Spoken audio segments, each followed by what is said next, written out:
మనకి స్పేస్ పోతే నాకు పంపిస్తే 3 రోజుల్లో మీ దగ్గర పార్ట్ ఉంటుంది. పూర్తి విను. ఓకే ఓకే చెప్పండి. అదే మీకు ఏ పార్ట్ పోతే ఇక్కడ నుంచి మళ్ళీ నేను పంపిస్తాను. ఓకే. కాకుండా ప్రతి జిల్లాలోనూ ఒక షోరూము మన కంపెనీ ఆథరైజ్డ్ షోరూమ్ వచ్చేలా ప్లాన్ చేస్తున్నాను. Okay daddy. అవి వస్తున్నాయి. Okay daddy. అక్కడికి వెళ్ళి మనం ఏమైనా కావాల్సి వస్తే అక్కడ తీసుకోవచ్చు. 2, ఓకే. మన బళ్ళుకి అసలు మీకు ప్రాబ్లమ్స్ ఏమి రావు. Okay daddy. నేను ఇచ్చిన 1.5 year దాటిపోయింది ఇప్పటికి. అవును డాడీ. ఇప్పటికి వచ్చి ఒక్క ప్రాబ్లం లేదు. ఓకే. ఒక్కటి కూడా లేదు. సరే డాడీ. 2 ఇంకోటి ఏది అడిగావు? అదే పోలీసులు పట్టుకుంటే ఎలా ఏం రిజిస్ట్రేషన్ అన్నావు. అవును సార్. పోలీసులు అన్నావు. అవును సార్. ఈ బండిని ఏ పోలీసు పట్టుకోడు. Okay daddy.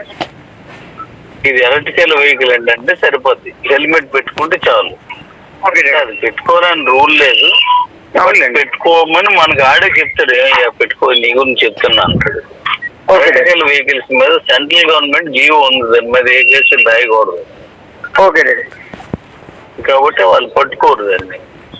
ఓకే. మనకి రిజిస్ట్రేషన్ అవసరం లేదు. Okay daddy. ఎందుకంటే ఈ బండి చైనా నుంచో, కొరియా నుంచో, తైవాన్ నుంచో వస్తాయి. Okay daddy. అక్కడి నుంచి మన ఇండియాలోకి ప్రవేశించి ఇప్పుడు మనం అమ్ముతున్నాం అంటే ఇది పబ్లిక్ గా గవర్నమెంట్ ట్యాక్స్లు కట్టేస్తేనే షిప్మెంట్ వస్తుంది. చాటుగా తీసుకురాలేదు దీన్ని. Okay daddy. కాబట్టి దీని మీద ఎటువంటి ఇబ్బందులు లేవు. Okay daddy. రిజిస్ట్రేషన్ ఇది వరకు లోన్కి వెళ్ళాలంటే రిజిస్ట్రేషన్ చేయాలి అనేవారు. ఇప్పుడు రిజిస్ట్రేషన్ ఎక్కువ చేసుకోవసరం లేదు. లోన్ ఇస్తున్నారు. బజాజ్ ఫైనాన్స్ కూడా ఇస్తున్నారు లోను. సరే. రిజిస్ట్రేషన్ అవసరం లేదు. గ్రీన్ బోర్డ్ ఒక్కటి నేనే పెట్టేసి ఇస్తున్నాను. కదలా ఆ గ్రీన్ బోర్డు ఉంటే సరిపోద్ది. ఓకే. నెక్స్ట్ అడుగు. అంటే మనం బండి కొన్నట్లు ఏమన్నా ఇన్వాయిస్ ఉంటుందా డాడీ మనకి? మీకు రసీదు ఇస్తాను. జిఎస్టీతో కలిపి రసీదు ఇస్తాం మనం. Super daddy. Super daddy. అదే ఇంకా కలర్ ఏంటి అన్నీ ఉంటాయి కదా. సరే డాడీ. పలానా కలర్ బండి కొనుక్కున్నావు అన్ని రాసి ఉంటుంది. ఇది బాగుందిలేండి డాడీ. ఏదైనా ప్రాబ్లం వస్తే మీరు 3 days లో మీరు పార్ట్ పంపిస్తామన్నారు కదా, అది మనం ఏ కస్టమర్ కైనా ధైర్యంగా పర్లేదు. అది సార్ ఏమంటే డాడీ ఎలక్ట్రికల్ కదా, ఏదైనా ప్రాబ్లం వస్తే మనం రావురా. ఇప్పుడు పెట్రోల్ బండి ఉందనుకో డాడీ, ఇంజిన్ ఆయిల్ పోయాలి, దానికి బ్రేక్ ఆయిల్ పోయాలి, గ్రీజీలు పెట్టాలి డాడీ. నేను ఉంటుంది డాడీ ఒక విషయం డాడీ. ఏం లేదు, ఫస్ట్ లో నేను ఐక్యూబ్ కొనుక్కున్నాను డాడీ 1,30,000 పెట్టి. ఫస్ట్ స్టార్టింగ్ లో వాళ్ళు నాకు 120 మైలేజ్ చెప్తే నాకు రాలేదు డాడీ. నేను వెంబడి 30,000 లాస్ట్ లో కరెక్ట్ గా 10 days అమ్మేసిస్తున్నాను డాడీ. ఎంత వచ్చింది నాన్న? నాకు 88, 90 ఆటి వరకు అది రోజు అయిపోతున్నట్లు అనిపిస్తుంది డాడీ. నాకు బరువు ఎక్కువ అనిపించింది బండి. కరెక్ట్ మేము 30,000 లాస్ట్ అమ్ముకున్నాను డాడీ నేను. ఐక్యూబ్ నేను ఇప్పటికీ ఐక్యూబ్ అంటే వద్దనే ఇస్తాడు డాడీ. ఇచ్చాడు 100 ఇచ్చాడు సార్ డాడీ. ఇప్పుడు మన బండి నీకు 200 అంటే 200 వచ్చేస్తుంది, 300 అంటే 300 వచ్చేస్తుంది. నీకు ఇంకా డాడీ నేను నమ్మను అంటే వైజాగ్ వచ్చేయండి. మీరు తోలేసి 300 కిలోమీటర్లకు 1 కిలోమీటర్ తక్కువ వచ్చినా నీకు అన్ని డబ్బులు ఖర్చు డబ్బులు అన్ని నీకు నేను ఇచ్చి పంపిస్తాను డాడీ. ఏం పర్లేదు మీరు చెప్పేటివి అన్ని పర్ఫెక్ట్ గా ఉన్నాయి డాడీ. దాని గురించి అయితే ఏమి సార్ డాడీ. ఒక చిన్న విన్నపం డాడీ. డాడీ మేము మీతో నమ్మి మేము అప్పట్లో కాయిన్స్ బాగా దండి కొనుక్కొని డబ్బులు పెట్టుకున్నాం డాడీ. కొంచెం డీకాన్ని లీజ్ చేస్తే కొంచెం మాకు ఏదైనా బతుకు తెరువు ఉంటాయి డాడీ. చాలా కష్టాల్లో ఉన్నాం డాడీ. సరే నేను చెప్తాను నేను. సరే డాడీ. ఆ తర్వాత నువ్వేం చెప్పినా నేను వింటాను. సరే డాడీ. అంతే డాడీ, వేరే ఏం లేదు డాడీ. ఇప్పుడు అలా కాదు నాన్న. ఇప్పుడు నేను డీకాన్ లిస్టింగ్ చేయడం 1 day పని, ఒక్కరోజు. ఓకే. రేపు 10 గంటలకి స్టార్ట్ అయిపోతారు డాడీ అంటే రేపు 10 గంటలకు ఇచ్చేస్తాను. ఎందుకు? ఎక్స్చేంజ్ మన సొంతం. అవును డాడీ. అయితే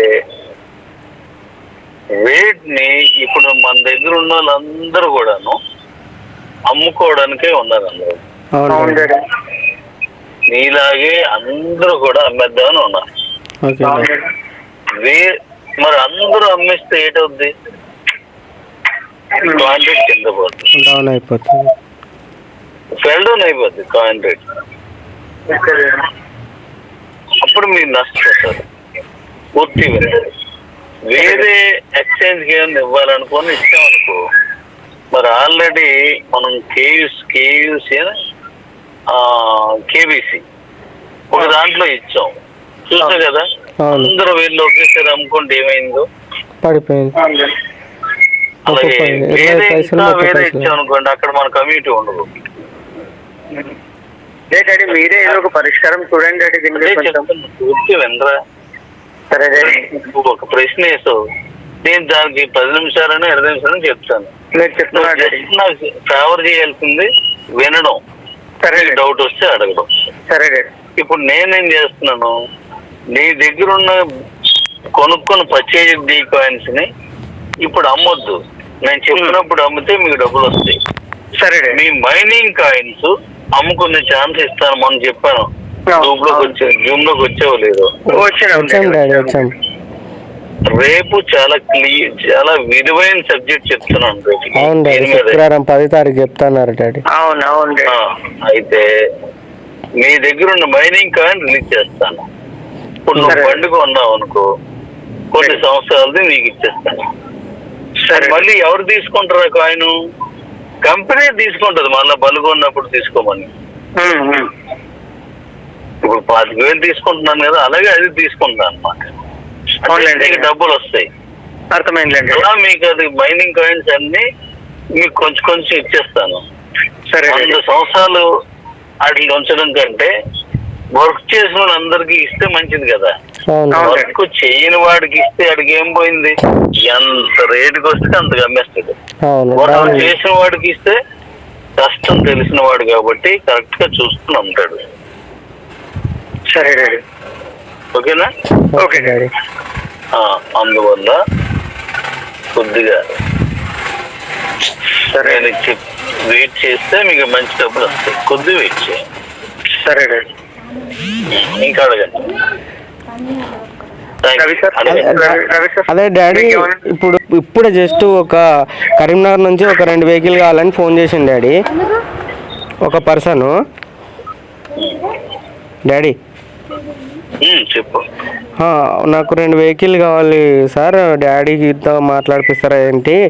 మరి మన దగ్గర ఉన్న పర్చేస్ కాయిన్ తీసుకొని ఇస్తాడా, మనం ఐఎన్ఆర్లో ఇవ్వాలా అంటే, నేను డాడీతో మాట్లాడి చెప్తాను. నాకు తెలిసిన ప్రాసెస్ అయితే 1,25,000 మనం బుకింగ్లో పెట్టుకోవాలి. తర్వాత క్రిప్టో మన దగ్గర ఉన్న ఐఎస్డిటీ కానీ క్యూసీసీ కానీ కాయిన్ కానీ మనకు 20,000కు వచ్చే విధంగా తీసుకుంటాడు. మిగతాది ఐఎన్ఆర్లో మనం ఇచ్చేసేయాలి డాడీకి అని చెప్పాను. అంటే మన తప్పు చెప్పానా డాడీ? ఓన్లీ 25,000 కాయిన్స్, 25,000 రూపాయలు మాత్రమే క్రిప్టో ఐఎస్డిడి కానీ మీ మైనింగ్ కాయిన్ కానీ ఇప్పుడు ఎక్సెట్రా ఏదో క్యూసీసీ పాయింట్స్ వస్తున్నాయి. ఈవీ పాయింట్స్ 500 వస్తున్నాయి, తీసుకోవచ్చు. ఇప్పుడు ఈ పాయింట్స్ ఇంకా ఇవ్వలేదు కాబట్టి అవును మీరు క్యూసీసీని ఐఎస్డిటి మైనింగ్ కాయిన్ ఐఎస్డిటి ఇచ్చేసుకోవచ్చు. 2 ఇచ్చేయచ్చు. ఐఎస్డిటి దీని అంతా ఐఎస్డిటి ఇచ్చేయచ్చు. ఓకే. అయితే కొంతమంది ఏమనుకుంటారంటే మరి కాయిన్స్ మరి డాడీ ఇచ్చినాయి కదా, అవి తీసుకొని బండి ఇచ్చేయచ్చు కదా అని అడుగుతున్న వాళ్ళు కూడా ఉంటారు. అడిగిండ్రు డాడీ, అడిగిండ్రు. అదే చెప్తున్నాను, విను. అవును. ఇప్పుడు నేను కాయిన్స్ ఇచ్చాను, మరి మీ దగ్గర తీసుకొని నేను డబ్బులు ఇచ్చేయగలిగితే నేను మీకు ఎందుకు ఇవ్వడం? క్రిప్టో అనేది ట్రేడింగ్ అయితేనే దాని విలువ వస్తుంది, అంతే కదా? అవును, వాస్తవం. అలా కాకుండా ఓన్లీ డాడీ ఇచ్చాడు కదా, ఎన్ని తీసుకొని డబ్బులు ఇచ్చేయమంటే నేను మీకు మీరు 500 రూపాయలకి కొనుక్కుంటే నేను బోల్డ్ కాయిన్స్ ఇచ్చాను. ఇప్పుడు మీరు పర్చేజ్ కాయిన్స్ కొనుక్కుంటే దానికి ఒక కాయిన్ కొంటే 10 కాయిన్స్ ఇచ్చాను. ట్రాఫిక్ మరి నేనేందుకు మీకు ఇవ్వడం, మళ్ళీ నేనే మీ దగ్గర కొనుక్కోవడం అవుతుంది. అది ట్రేడింగ్ లోనే చేయాలి. అందువల్ల 100% నేను తీసుకోవాలి. ఇప్పుడు దాని బండి కొంటాను, ఆ బండి కాయిన్ తీసుకెళ్ళాలి. బ్యాటరీ ఉంది అది తీసుకోడు కదా, ట్రాన్స్పోర్ట్ ఉంది అది తీసుకోడు కదా. తీసుకో ఇప్పుడు మన నీకు నువ్వు కొంటే ఇంకోటి కమిషన్ ఇవ్వాలా, అది తీసుకోడు కదా. తీసుకోడు. సో కాబట్టి కొంత క్యాష్ అది, కొంత ఇది తీసుకుంటాం అనమాట. ఇప్పుడు బిట్ కాయిన్ ఇచ్చి టీ తాగేసి వస్తావా? ఇస్తాడా టీయా? ఇయ్యాడు ఇయ్యాడు భోజనం ఇస్తాడా? ఇయ్యాడు. ఇవ్వడు. ట్రేడింగ్లోనే అమ్ముకొని దాన్ని ఐఎన్ఆర్గా మార్చుకొని మనము అక్కడ యూజ్ చేసుకోవాలి డాడీ. అంతే. షేర్ మార్కెట్ ఉంది, తీసుకొని ఎవడో భోజనం ఇవ్వడు. ఇవ్వడు. అంటే అది క్యాష్ చేసుకోవడానికి ఎక్సైలింగ్ అవుతుంది. అవును.